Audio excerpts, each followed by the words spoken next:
Hare Krishna. Hare Krishna. Back here again with Prabhupada. In fact, I think all of our readings are here with Prabhupada, right? Yes. So while it's cold outside, then we're here warm inside with Prabhupada, and yeah, it's very nice, very lovely. Okay, where are we? It's Canto 4, Chapter 12, Text 33. Om Namo Bhagavate Vasudevaya. Om Namo Bhagavate Vasudevaya. Om Namo Bhagavate Vasudevaya. Text 33. The great associates of Vaikuntha Loka, Nanda and Sunanda, could understand the mind of Dhruva Maharaj, and thus they showed him that his mother Suniti was going forward in another plane. Purport. This incident proves that the Shiksha or Diksha Guru, who has a disciple who strongly executes devotional service like Dhruva Maharaj, can be carried by this disciple even though the instructor is not as advanced. Wow. Although Suniti was an instructor to Dhruva Maharaj, she could not go to the forest because she was a woman. Prabhupada gets in trouble. Nor could she execute austerities and penances as Dhruva Maharaj did. Still, Dhruva Maharaj was able to take his mother with him. Similarly, Prahlad Maharaj also delivered his atheistic father, Hiranyakashipu. The conclusion is that a disciple or an offspring who is a very strong devotee can carry with him to Vaikuntha Loka either his father, mother, or Shiksha or Diksha Guru. Srila Bhaktivedanta Swami Thakur used to say, if I could perfectly deliver even one soul back home, back to Godhead, I would think my mission, propagating Krishna consciousness, to be successful. And look who his disciple was. Not any old disciple. I mean the Maha disciple. The Krishna consciousness movement is spreading now all over the world. And sometimes I think that even though I am crippled in many ways, if one of my disciples becomes as strong as Dhruva Maharaj, then he will be able to carry me with him to Vaikuntha Loka. Unbelievable. Unbelievable. How humble is Srila Prabhupada?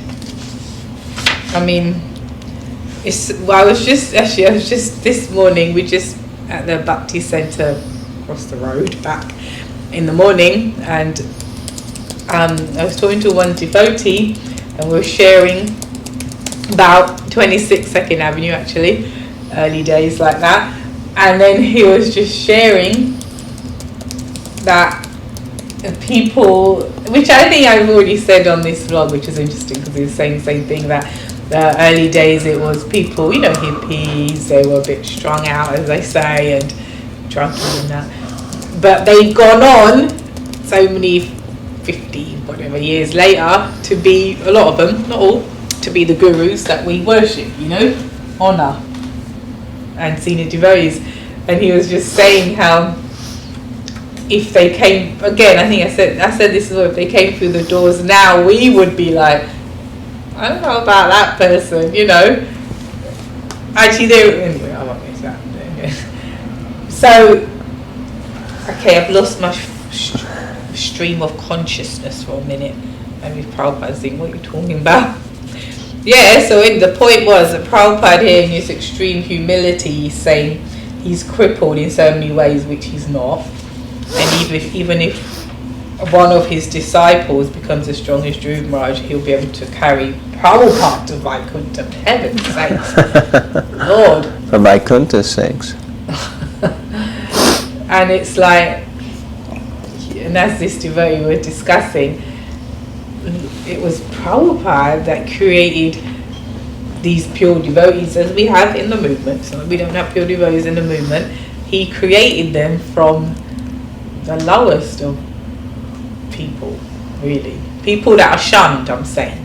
People, especially in those days, hippies, long hair, they were shunned. They were like the dropouts. No one liked hippies, you know. Why they got long hair and they don't do any work, and then they're on drugs. No one liked them.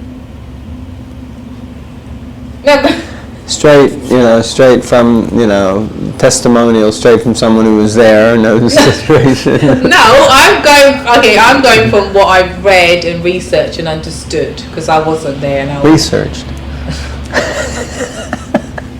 And I wouldn't have done that myself, but I would have been on the other side saying, look at that people.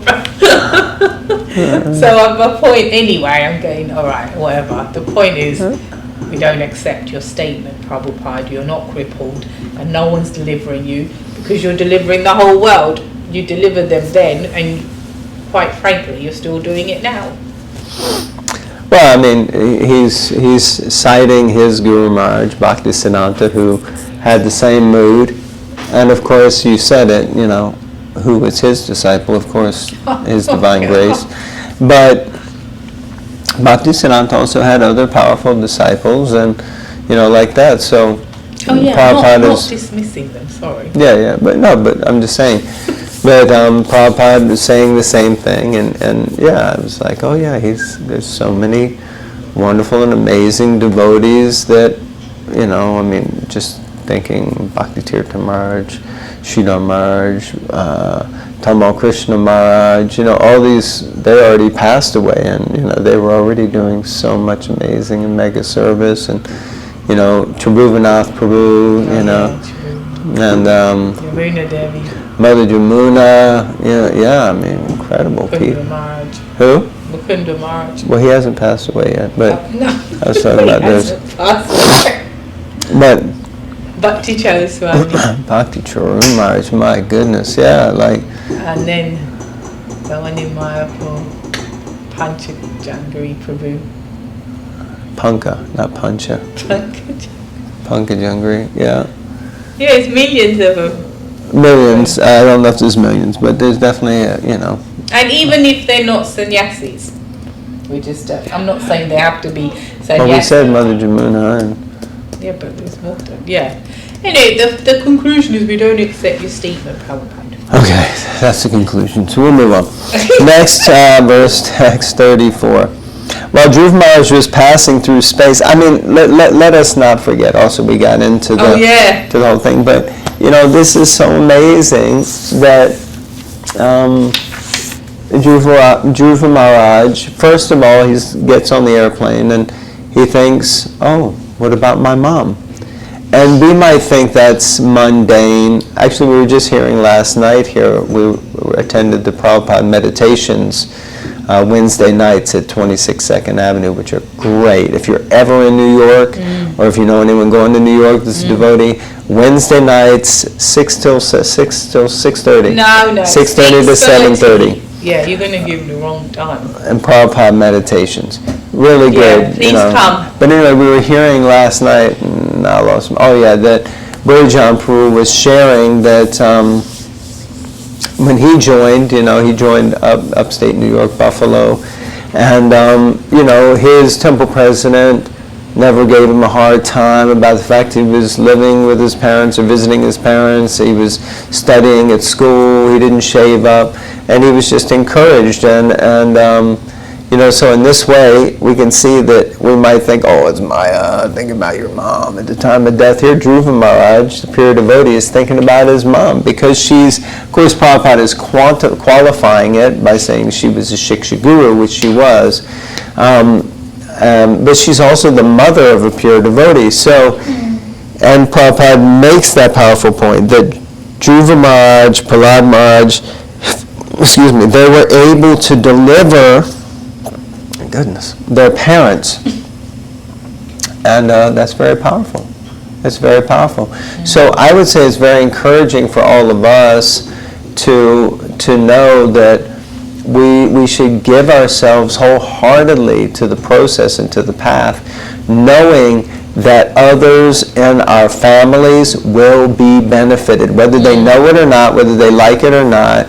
They're going to get benefited, and that's ultimately the goal. And Prabhupada again qualifies and quantifies it, that even if one person goes back, Bhaktisiddhanta said, even if I can deliver one person, my whole mission in life is a success. So there you go. So it's just powerful. Yeah, and also, sorry, more from that Prabhupada post where he says Suniti, the Shiksha Guru, was not so advanced, but Dhruva Maharaj delivered her. And also he says because she's a woman, she could not go to the forest and execute austerities and penances. I'm just pulling out points.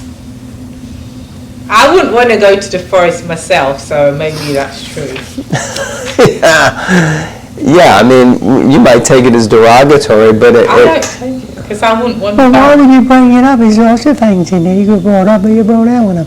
But let's look at it. Let's dissect it. Let's dissect it.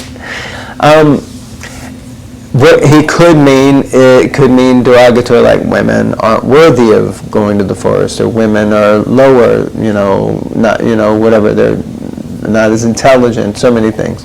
But it could also mean that as a lady, it just was not the custom for them to go to the forest.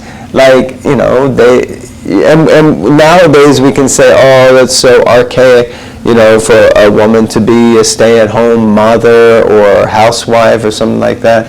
But, even less than 100 years ago, in this country, in America or in England in the 20s, that was pretty standard. The lady was a nest builder. She looked after the house, and the husbands would go out to work. It was only like later 30s, 40s that it started to change. And then by the 60s, 70s, the whole... now, I'm not saying it's that women shouldn't have the choice or whatever. What I'm saying is that it was just the custom. It was the custom. And that was just normal then. And so that's one thing. But the other is, like kind of like you said, they might not really even be attracted to it. Right. I mean, if there was a decent 5-star hotel, I would go. Yeah, we've talked about hiking the Appalachian Trail, which goes from Maine to Georgia, because it runs behind my parents' house. And she said, I'm happy to walk, on the trail, long days, as long as we can come down off the trail and find a hotel to stay in the evenings. I mean, fair play, to each their own, but it's not generally how the trail is walked. Well, who said? I didn't say anyone said. I said it is not generally the way it's done. I stated a fact. Good Lord. Okay, this has become an interesting session. Okay, so we're going to try to read. Should we read more or stop here? You're the boss. No, I'm the boss. Because I'm the man at the boss. You go to the forest. We're already in the forest. We've come to the jungle. Yeah. Jungle. Welcome to the jungle. All right.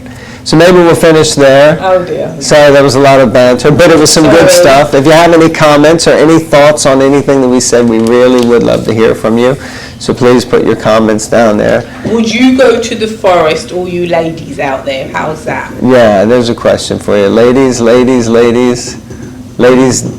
weekend in the forest.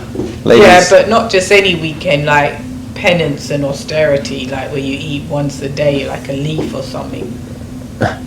Yeah. Sort of. Yeah, who's going to do that? How about the blokes out there? You're not going to do that either. I know, that's what I said. Alright, anyway, Prabhupada's thinking, what are these two harping on about? Yeah, we come in, we disturb him every day to do some reading, and then we talk about, nonsense. It's not nonsense, it's all in the Lord's work. All right, thank you all very much. Hare Krishna. Hare Krishna.